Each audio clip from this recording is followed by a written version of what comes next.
বাড়িতে যে বউকে সালাম দিবেন, আসসালামু আলাইকুম রহিমা, কেমন আছো সোনা, ঘরের দরজাটা খোলো না, আমি তোমার লিটনের বাপ, তোমার দিওয়ানা।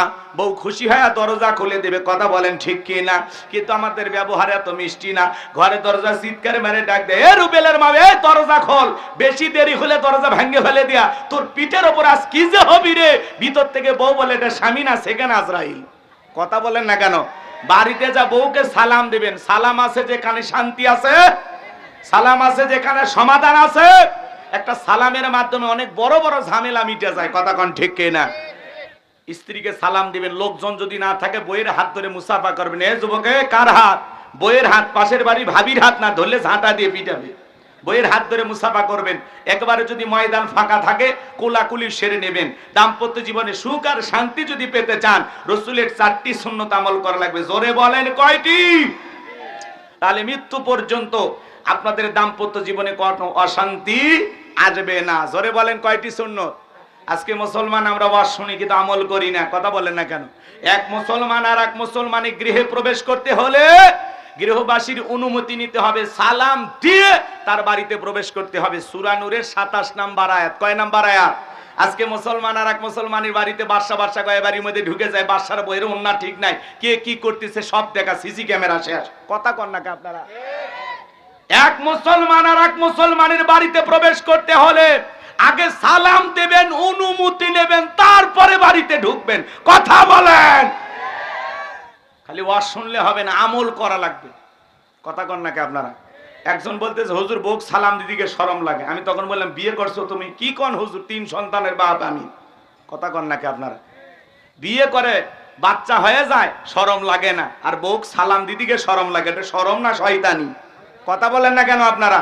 স্ত্রীকে সালাম দিবেন, আজ থেকে চালু করবেন সালাম, মনে থাকবে তো ইনশাআল্লাহ। হঠাৎ করে যদি সালাম দেন, বউ চমকে উঠতে পারে, বাপ রে বাপ, কারে সালাম দিলা? তখন বলবেন, সকিনা তোরেই সালাম দিলাম।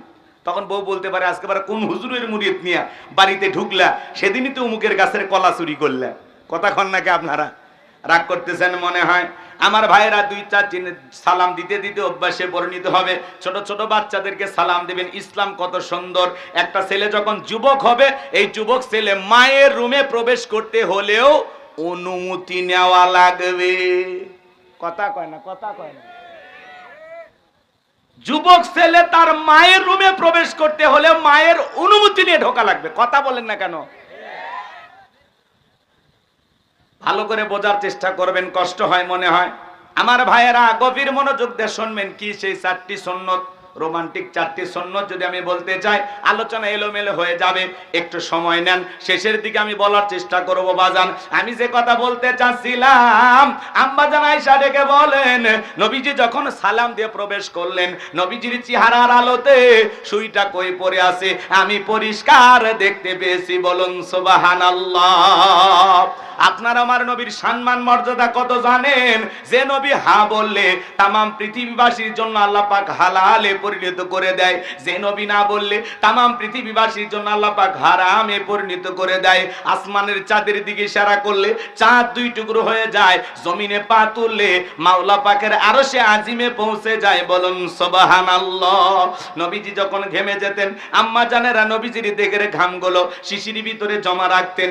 বিশেষ দিনে নবীজি দেহের ঘামগুলো সুগন্ধি হিসেবে ব্যবহার করা হতো। বলুন সুবহানাল্লাহ। নবীজি থুতু নিক্ষেপ করলে সেখান থেকে সুগন্ধি বের হয়। নবী ওযু করলে ওযুর পানি দিয়ে সুগন্ধি বের হয়। নবী যেই রাস্তা দিয়ে হেঁটে যায়, ওই রাস্তা দিয়েও সুগন্ধি পাওয়া যায়। বলুন সুবহানাল্লাহ। নবী যেই পথ দিয়ে হেঁটে যায়, আসমানের মেঘ আসায় ছায়া প্রদান করত। যেই নবীর চেহারার দিকে তাকাইলে পেটের ক্ষুধা নিবারণ হয়ে যাইতো। সুবহানাল্লাহ বলেন। কেমন নবী পাইছি, নবীর সম্মান মর্যাদা কত। যেই ছাগলের স্তনে দুধ নাই, বিশ্ব নবীর হাতটা লেগে গেলে দুধে পরিপূর্ণ হয়ে যায়। যেই খাবার 2-3 জন মানুষ খাবে, ওই খাবারে যখন বিশ্ব নবীর হাতটা লেগে যায়, শত শত মানুষ খাবার খেয়েও যেমন খাবার তেমনি থাকতো। বলুন সুবহানাল্লাহ। সেই নবীর কাছে হযরত বেলাল কথা মনে আছে না নাই? কথা বলেন না কেন? নবীর প্রেম ভালোবাসা আপনার আমার কলিজায় থাকা দরকার আছে না নাই? পাইলে নিরালাই গো নবী, পাইলে নিরালাই, পাইলে নিরালাই গো নবী, পাইলে নিরালাই। দুই কদমে চুমো খাবো, দুই কদমে চুমো খাবো, চরণ ধুলি মাখবো গাই, পাইলে নিরালাই গো নবী, পাইলে নিরালাই। জোরে বলেন মারহাবা।